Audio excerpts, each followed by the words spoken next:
So hot!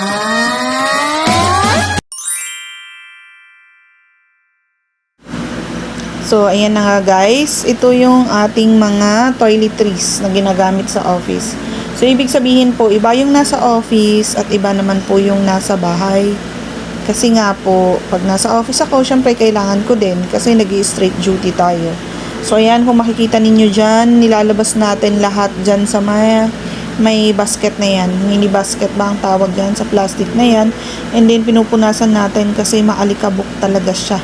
Hindi may iwasan na hindi malagyan ng alikabok kasi open lang naman po yan. So yan, tinitingnan ko din yung mga expired dyan na dapat na din itapon kasi mula yata nang malipat kami dito sa temporary na station hindi ko na po nalinis yan. Then yan, check din natin yung mga yan kasi baka nga expired na o di kaya naglag na, lalo na yan yung hawak ko kanina is ano po yan, pang pilik mata. So mascara po siya. So baka nga na dahil sa init, lamig kasi sa office namin, syempre pagka may tao naka-aircon, pero pagka wala kami, off na namin yung aircon. Kaya mainit na din, sobrang init po talaga. At nagkaroon pa ng time na nasira yung aircon namin, kaya mainit sa loob ng office. So thankfully wala naman. So yan, kung makikita nyo may mga baby oil din tayo. Halos lahat yan. Kasi yun nga, mga naipon na minsan, ewan ko kung saan nanggaling. Minsan nga din yung mga nandyan hindi ko alam na meron pala ako. Pati din naman sa bahay, kailangan ko na nga din mag-declutter dun. So baka makuhanan na din natin ng video yon. And din yan, kung makikita ninyo yan, nagtatransfer ako ng pabango dyan sa mga maliliit, pang travel size na bote. Kasi nakita ko masyadong malaki yung pabango na yan o yung lagayan niya. Halos maubos naman. So, ita-transfer ko na yung iba para mabilis siyang maubos kasi kailangan natin ng space. Kailangan natin ng space para sa mga iba. So, yan kung makikita ninyo, ayan. Manual ko lang nilalagay. Wala po ako nung parang may ginagamit po sila para mabilis na parang injection siya para mabilis ma-transfer doon sa bote. So, yan, manual lang po nating ginagawa. So yan, kung makikita ninyo, medyo struggle po ang ating pagtatransfer nung pabango. Kasi nga, parang mist na lang yung napupunta. Pero nakita ko naman, may naiipon naman. Kaya lang talagang nakakangalay siya. Kita naman ninyo, nag-ano pa ako para yung palm ko sanang magpipress. Kaya lang hindi kaya parang hindi napapasukan. So yan, napuno na natin yung isa at gumagana naman, na-practice natin. Na-practice talaga, na-try natin at meron namang nalabas so hindi sira yung kaniyang sprayer. So yan, yung isa naman ang pupunuin natin at ayan, kailangan ko na talagang ilagay, hindi na napapakita pala sa video. And kailangan ko nang i-fast forward to kasi matagal po talaga siya. Minuto na, hindi ko alam kung kalahating minuto ko yatang ginagawa yung yan para mapuno yung dalawa na yan. Kaya lang tiyagaan nga po kasi kailangan ko talagang maubos yan para sa mga travel size na bottles na yun. So yan, ayan. Natatanggal na natin naman na lahat. Ayan. Yan, okay naman. Ayan, tinry ko yan.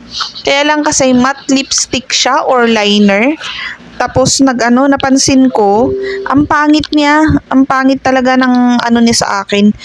Matte na matte siya na, yung alam na ninyo yun, yung siya.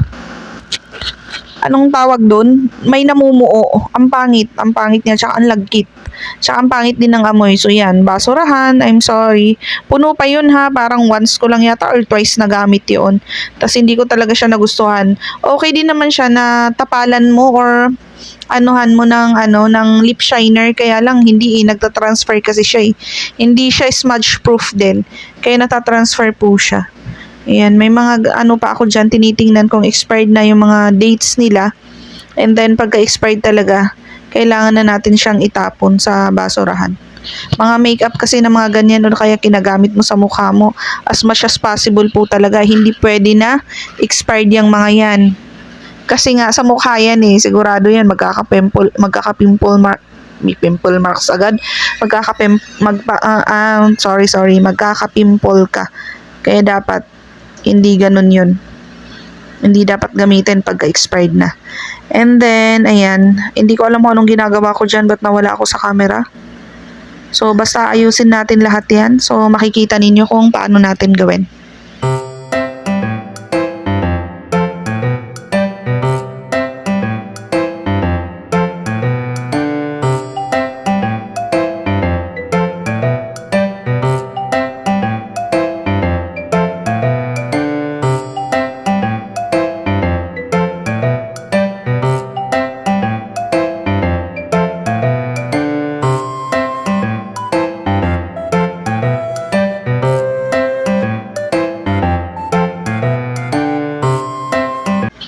So, ayan, after na natin mapunasan yung basket na to, nilagay na natin yung mga sa tingin ko ay kailangan pa, hindi expired at hindi ubos o kaya hindi sira na mga items. So, yan, isa-isa nating nilalagay dyan para maiayos na natin. So, yan o, makikita ninyo yung mga ganyang bottle, di ba? Ano talaga niya, sakop agad niya yung malaking space. Yan o, pinagsiksikan ko pa dyan para at least magkasya sila. So yan, yun. Okay naman, nabubunot naman. Basta iayos lang talagang maigi. Kaya lang pag nagmamadali talaga ako, hindi ko nalalagay ng maigi. So yan, all done na po yan. All set na. So yan, next naman is ito. Yung nakalagay sa pouch na yan is yung aking travel pouch. Ang aking travel pouch. Yung mga toiletries na kailangan ko pagka nagta-travel ako. O kaya hindi nagta-travel eh. Usually pagka may seminar ako sa sa ibang lugar, yan yung kadalasan ginagamit ko. Kasi minsan kasi hindi naman pang overnight yun. Pang lang, mga ilang oras lang or pang buong araw. So yan, dinadala ko yan. Syempre, hindi mawawala ang lipstick, may mga pamunas dyan, mga wipes, may mga blotting paper, may mga mascara. Yung mga, usually yata ang laman nito is mga pang makeup, pero hindi ko yan dadalhin lahat.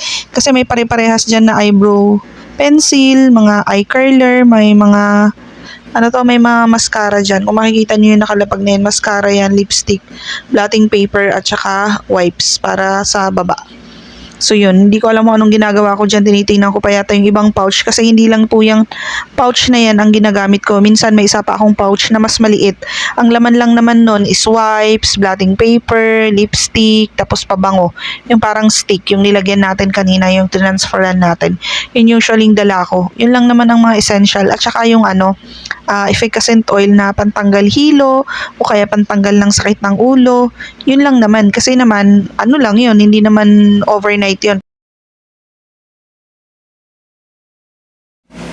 So, ayan guys, magpalit tayo ng beddings at saka mga pillowcase. Kayo po ba? Ilan po bang araw bago kayo magpalit ng beddings po ninyo?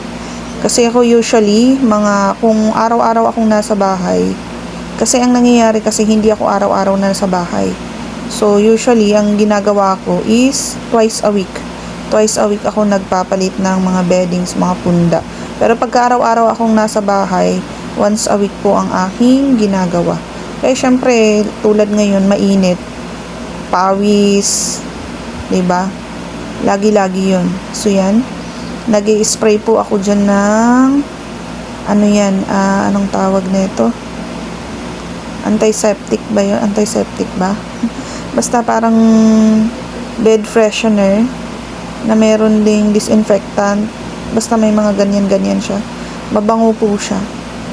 So yan, lahat ng mga ini-sprayhan natin. Kasi minsan, hindi kaya ng Downy ng laundry shop. Kaya nga sabi ko, parang balak kong magpalit ng laundry shop kung saan ko pinapalabhan yung mga gamit ko. Kasi napapansin ko minsan, pagka naka-store o naka-imbak yung pinalabhan ko sa kanila, nawawala yung bango ng damit na pinapalabhan. Kaya sabi ko baka nga mamaya ini-sprayhan lang din naman nila para pagkabukas mo mabango agad. Pero pagka in-store mo, nawawala yung bango hindi ko alam kung bakit. So, yun. Kailangan talaga minsan dinodoblehan ko pa yan ng freshener ng parang linen refreshener or linen freshener. Basta ganun yun. So, sunod na pakita ko kung ano yung brand ng aking ginagamit na yan. So, yan. Beddings muna. Bedsheet. Hindi, kung mapapansin ninyo sa mga vlogs ko, makikita ninyo na hindi naman pare-parehas yung kulay ng bedsheet, yung kulay ng mga punda, di ba? Wala akong ano sa mga ganun. Basta mapalitan ko lang, yun na yun. Kasi yung iba kasi kailangan pareho yung ganito, parehas yung ganyan, hindi. Sa akin kasi hindi na. Kasi yung mga nabili ko dati, na pwede ko pa namang gamitin, na hindi ko pa tinatapon, is ginagamit ko pa. Pero yung iba naman, may natapon ako na yung partner niya, natapon ko kasi nga may punit.